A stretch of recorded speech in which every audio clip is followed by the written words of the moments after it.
And welcome to Would I Lie to You, the show that celebrates the dark art of the tall tale.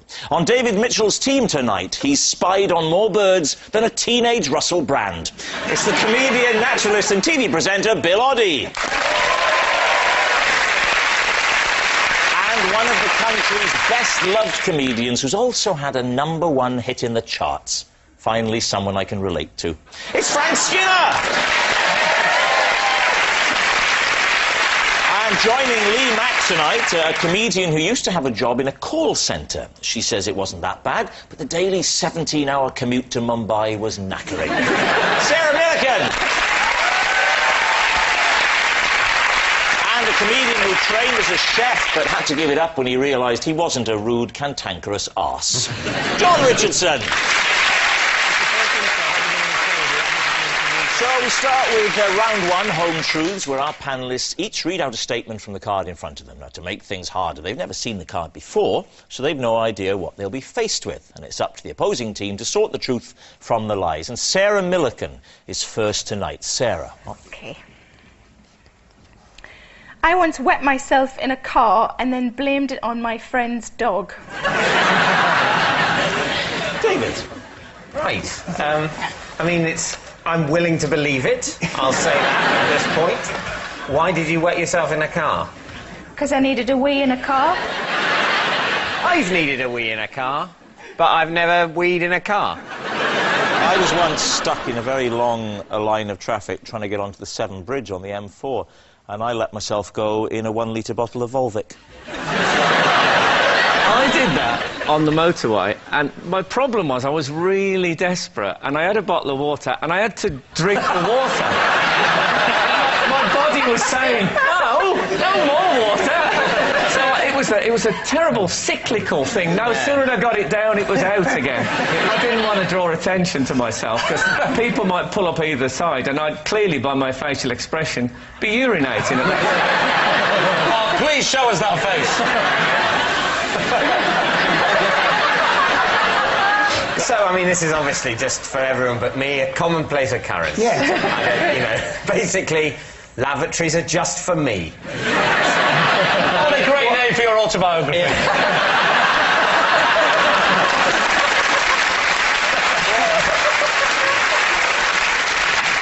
Who did you blame the dog to, if you see what I mean? To the mechanic when I took it in for a valet. So, whose car was it? My car. Your car. You peed in the car. Yep. Were you in is there a good reason for that? Were you in a traffic jam after a large bottle of Evian? I was, well, just tap water, probably. Right. I've never been in a car with a tap, so, you know. It's a very posh car. All right. Yeah, I was stuck in it. It's so posh, it's plumbed in. You've got gangs of people following it with pipes. Well, to be fair, if it was plumbed in, I'd have probably had a toilet in there as well. I've never done this, but is it conceivable? Because as a woman, you don't really have much control over where it's going. But as a man, is it conceivable you could aim it out of the window? You could, but the speed you were going at would mean it all came straight back into you. So when you got to this mechanic, what did you say? I mean, was the stain so clearly visible? No, it sunk right in. Was he a bit confused that the dog was driving? No, because it wasn't on the driver's seat. You changed seats. That is dangerous. You change seat in a traffic jam where you're in control of the vehicle. You can't buy class, can you? If I looked in a rear-view mirror, I'd think that passenger looks very, very content, considering there's no one driving. So what are you thinking, David? What do you think, mate? I just think Sarah is the kind of strong, independent woman who would step out of her car, stride to the hard shoulder, and say, just go, and then do it. Yeah. Bill, do you believe it? Yes, I think it happened. Well, you think it's true and you think it's a lie. So I have to decide, which I hate. I think it's true. You think it's true? Yeah. Okay. So in that case, Sarah, truth or lie? It is, true. Well done, David. You listen to it in future. Goodness me. I was stuck in traffic for 2.5 hours. I was in absolute agony and thought it was the only way out, and it was either that or rupture something, so I just moved across, stripped, weighed, moved across, pulled back up, champion.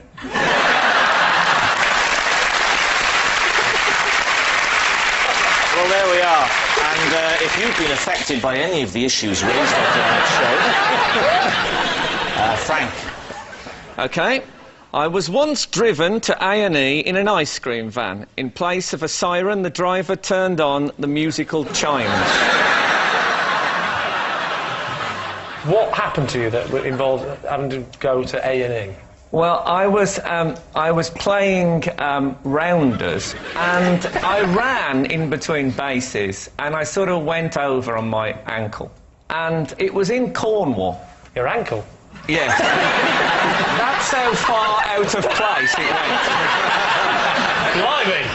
So I'm in real proper agony, like, honestly, I thought I was going to black out, it hurt so much. And somebody phoned an ambulance, and it probably was about 25 minutes, and still no sign. This bloke came over from the ice cream van, and he said, I'll take you to the hospital.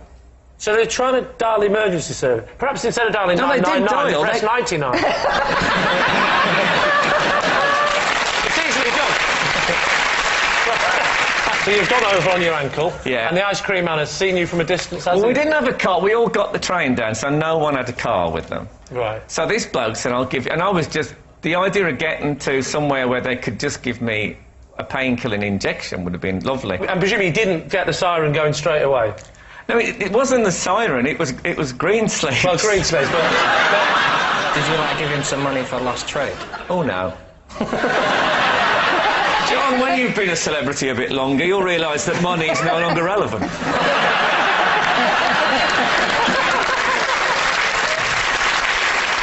Whereabouts in Cornwall were you? I was in Truro. I don't understand why you would put the siren on. I think I did mention to him that I liked music from the Tudor period. I also don't understand why you were in Truro, because if you didn't drive, you would have got the fast service to Penzance. Our holiday was a combination of rail travel and taxis, and a little bit of ice cream vans. So, time for a decision. What do we think? I'm not happy with it. You're not happy with it? Not happy with it. You're not having it? Oh, I think it's true. I don't want to become Trevor Travel Planner, but if... I mean, a rounders kit is something you throw in the boot of a car. You don't take it on a train. OK, so you're saying it's true? I think it's true. John thinks it's a lie? Yeah. We'll say it's a lie, then. You're going to say it's a lie? OK, Frank. Truth or lie? It is a lie. Yes, it's a lie. Frank wasn't driven to A&E in an ice cream van. In fact, accidents involving ice cream vans are incredibly rare, yet always result in the tragic loss of hundreds and thousands. Bill, you're next. Right, OK. I was saved from drowning by a character from the children's show Rainbow. Wow. Surprisingly buoyant, you 6-foot felt-covered man. Well, hang on, we don't know who's felt-covered. There was unfelt-covered men as well. People. Jeffrey. Human beings, I think. Jeffrey. Well, let's not give him any names. Don't help him. Oh. Which character? If he says Jeffrey, I'll kill you. Freddie. Well, there was a Freddie. There was a Rod, Jane and Freddie. Rod, Jane and Freddie, yeah. Yeah, he was the sexier of them. I always liked the pink hippo. Only one arm, though. What? Yeah, George and Zippy had one arm each. Oh, no. Oh, yeah, they did. The other arm was in the mouth, wasn't it? What are you saying? Sorry. You say a lot of disgusting things on this show, but now you've gone too far. So Freddie has saved you from a what was that, a pond? From drowning. Pond? It was in the sea. It was the ocean. The ocean, OK. Which ocean was it? It was the Indian Ocean. Did you get the train there?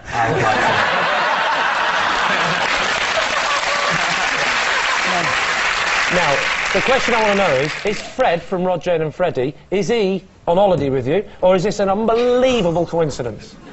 It is actually an unbelievable coincidence. Did he recognise you? Yes, he did. He known yeah. you already? No, he did know me. I hadn't met or anything like that. No, but he was aware. He was aware. But he was aware that there was somebody in the sea, some way offshore, waving as if to say, I am drowning, I am drowning. He probably thought you were doing the Funky Gibbon, didn't he? It might have been pre-Funky Gibbon. What year was it? Wow. Surely human beings still lived in the sea. You're in the sea, Yes. and then Rod, Jane and Freddie... Or just Yeah. Freddie? Is he with Rod and Jane, by the way? He was with Jane. Well, Jane and Freddie were a couple, weren't they? I think there still are a couple. Did Rod must have felt left out? He was giving it to Zippy.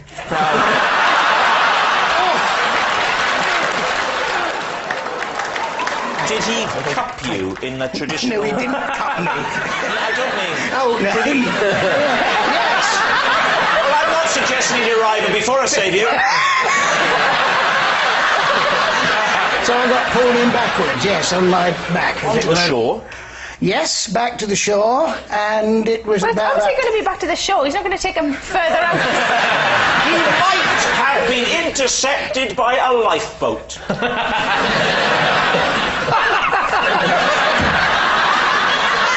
That was the angriest he has been in 3 series. Don't come onto this show and soil the seats. Too late.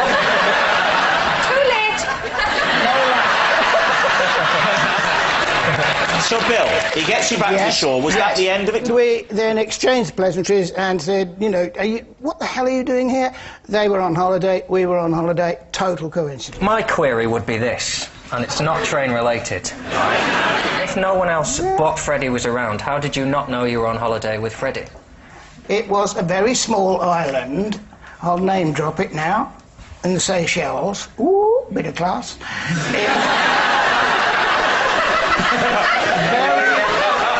Will we all get free holidays in the Seychelles now? No, Said that. but I will. I also think the Seychelles sound nice. I've always adored the island of Mauritius. Does anybody want him from Alton Towers? OK, Lee, time for your decision. What is your laser-like mind telling you? Me? It's a lie. Do you? Yeah, I think it's a lie, because I don't remember any episodes of Rainbow that had Freddie swimming in them, so I'm not sure he could. I think it's true, but I just have this really sad image. Listen, I've lots of got other it. people watching you drown. There are lots of people. Bloody get him there. OK, John says it's true, Sarah says it's a lie. I'm going to say it's true. OK. Very well, the answer is... It's true. Yes, it's true. Bill was saved from drowning by Freddie from Rainbow. Our next round is called This Is My, where we bring on a mystery guest who has a close connection to one of our panellists. This week, each of Lee's team will claim it's them that has the genuine connection to the guest, and it's up to David's team to spot who's telling the truth. So please welcome this week's special guest, Kathy.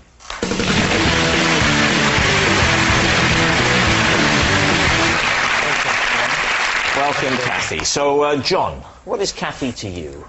This is Kathy, and we crashed into each other while we were both on our driving test. Sarah, how do you know Kathy? This is my friend Kathy. We fooled the newspapers into reporting that she'd been left under the spell of a hypnotist at a hen party. And, Lee, what about you? This is Kathy. She's the hotel receptionist that I had to phone from my room when I found a peacock in my hotel room.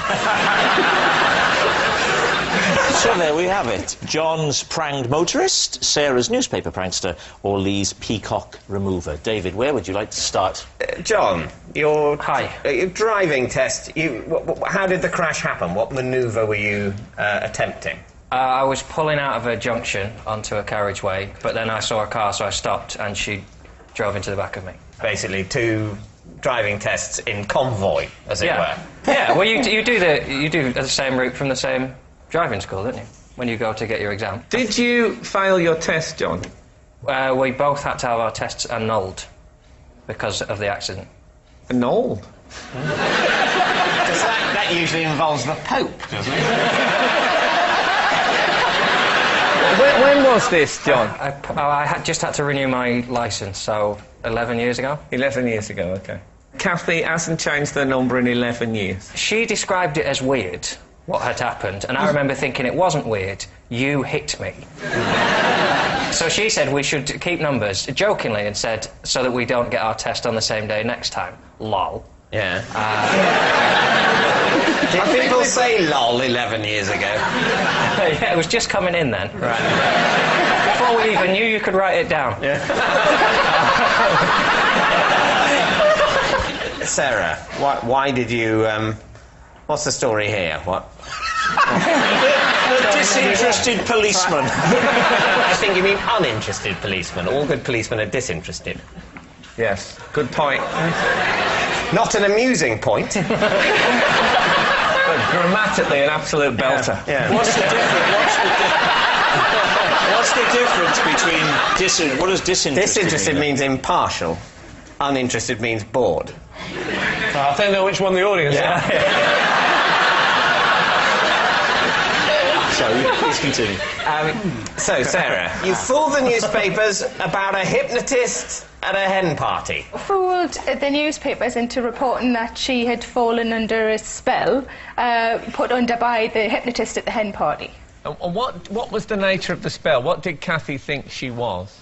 Every now and again she would just burst into song as Madonna. So how did you then fool the paper? Did you just phone them up? Just phoned them up and told them, and They printed it. they came out and did a photo shoot, the local paper. Did it end up in any national paper? Yeah, it ended up in most of the national papers. Seriously? Most? Was Kathy photographed? Was she in the paper looking Madonna-esque? Yes, she was. David, are you satisfied with your witness? Would you like to move on? So what about Lee? Lee? You found a peacock in your hotel bedroom. Yes, I found a peacock in my hotel room. Yeah. Did they have ornamental grounds? They had some sort of ornamental grounds to a degree. They definitely had peacocks. Did you hear the peacock? I woke up in the morning. It was ground floor, and you know, like most blokes who sleep on their own hotels, it can get a bit whiffy, right? So I opened the French doors that were in the room. I opened the French doors. So I go into the swimming pool, which is very near my room. I come back with the dressing gown on. I walk in, and there's a peacock in my room. Yeah, did he do the thing with his tail? He saw me, and he sort of went like that, and I think his tail went up a little bit, and then he sort of ran around a bit, and then he sort of got a bit flustered, and I tried to waft him out the door. Yeah. I was a bit panicking, because I know a peacock doesn't sound very threatening, but it's one of those things that, in your room, suddenly becomes terrifying. So, now you've tried to waft the peacock out, and then you ring reception, Kathy answers. Yes. What do you say? I said, this is a bit weird, but there's a peacock in my room. And she said, oh, yeah. They do that a lot, believe it or not. Right. And she came round. She sort of just literally sort of was more assertive than me. She wafted it with a bit more Can you gumption. stop saying waft? It was a bit more masculine than that. I said waft once and you haven't let it go, have you? She used the pillow, made a She few did the pillow noises, and the peacock went out. The peacock went out and then she even shut the doors for me. I was like, I could have done that. It was a takeover bid by the peacocks to distract Kathy. When she got back to reception, 50 peacocks. This is our hotel now. I just think...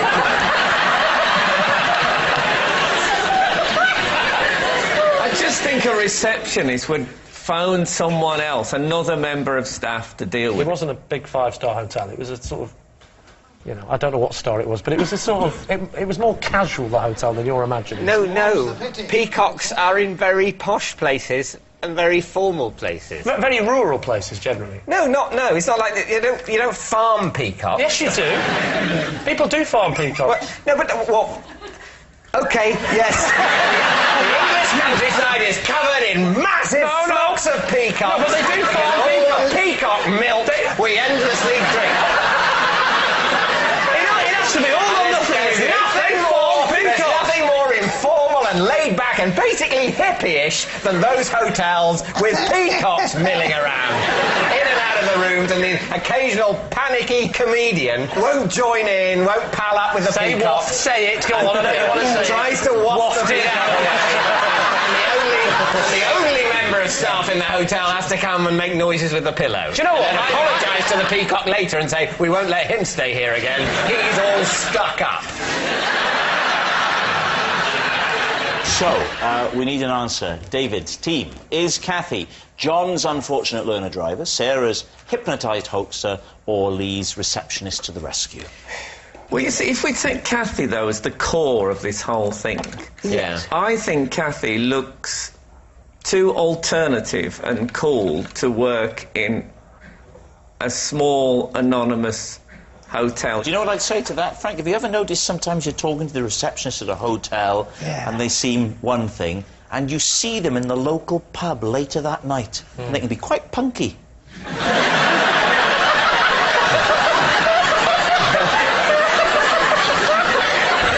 Right, David, decision time. What are you going to say? Bill, what do you think? I would think that it could be the Peacock rescue. I can see her doing all the moves for Madonna. I can see her with 3 muscular black men behind her doing a synchronised dance. So can she, by the look of it.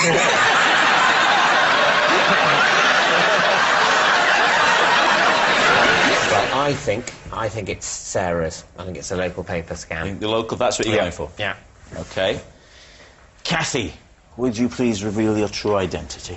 Hi, I'm Kathy, and together, Sarah and I fooled the local papers with our fake hypnotism story.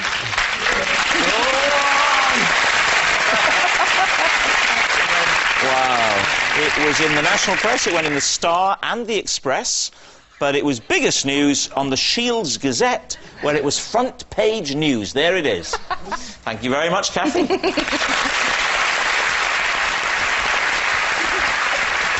Which brings us to our final round, Quickfire Lies, in which our panellists lie not only through their teeth but against the clock. First off is... it's Lee. When I'm at home, I amuse myself by shaving only half my face and doing that thing where you have a conversation between 2 people.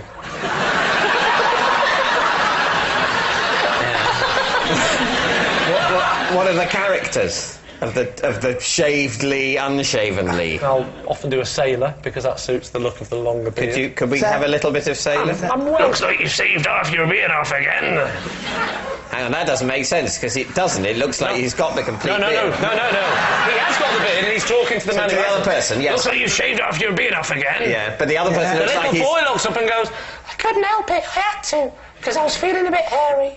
Yeah. But that doesn't make any sense, because the other one looks like he's completely shaved his beard. No, sorry. I've shaved half the beard. Yes, I know. The one with the beard is the sailor with the beard. Looks like you've shaved off your... Meaning him. half your beard off. The other to the fella. other one. Yeah. Who's then sort of going, yes, I did. Yes, I did shave half it off. But it doesn't look like they've shaved half of it off. It doesn't look... They've shaved it all off. They've shaved it all off. You say that. No, you're wrong. No. I've shaved it all. Wrong, David. Wrong. Now, I'll do it again. Right. Man with half a beard. Yeah. You look like you shaved... No, Wait, the character you're playing. Wait, the man with a... Let me finish! Okay. Looks like you shaved off your beard off again. Okay. Yes, I had to, but you should see the other side. Look, it's still there. And then the other fellow goes, I'm just as bad as you. Look, clean shaven. If you let the story finish, you know I'm using it up. Why didn't you say half in the first remark? You said it looks like you shaved your beard off again. Should be shave your whole beard off again. And he's going, yes, I know, but then let me show you more fully. Like you did. I didn't say it like a red boy. Coincidence, because I too am a cock.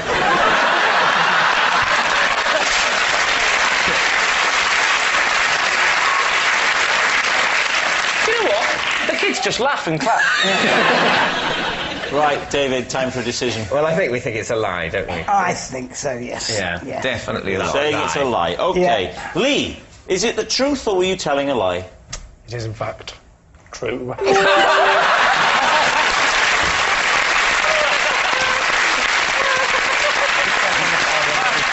Yes, it's true. Lee does amuse himself by shaving only half of his face and pretending to have a conversation between 2 people. John. Possession. Right, there's a box under your desk. John, would you bring the box up, please? This is the emergency kit that I keep in my car at all times. Okay. Well, not at all times, obviously. It's here. Lie! Next! John, will you take it out of the box and put it on the desk there? What would have been brilliant then if he'd have took his car out? Can we investigate it? Yes, John, I want to, yes. Spotty I'd mug. quite like to. I'll be very careful with it. Are you going to bring it back? Yeah. I'll be careful. There we go. Thank you. Oh, I've never given another man my box before.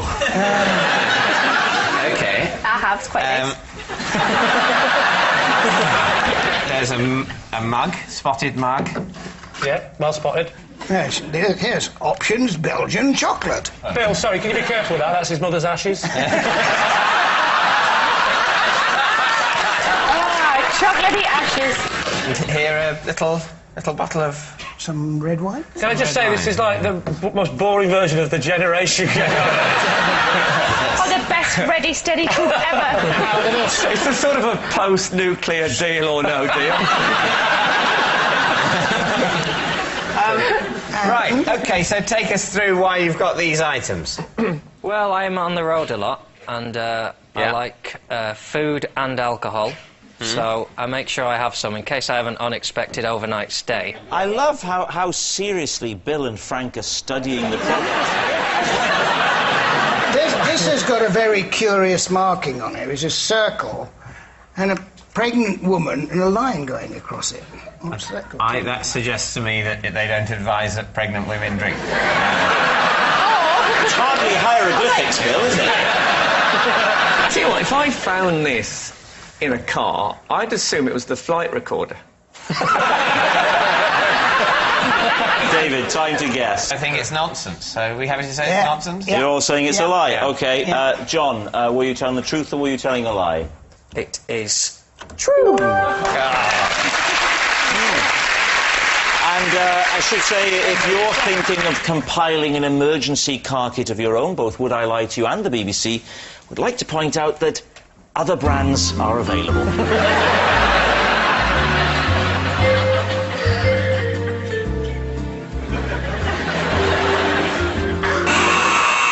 And that noise signals time is up and it's the end of the show, and I can reveal that tonight's winners by a massive 7 points to 3, Lee's team.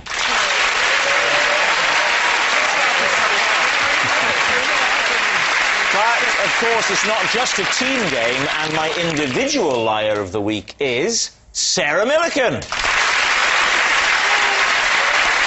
Yes, Sarah Millican. Sarah hasn't lied so much since her first day on Loose Women when she told her co-hosts, honestly, I can't smell gin. Good night.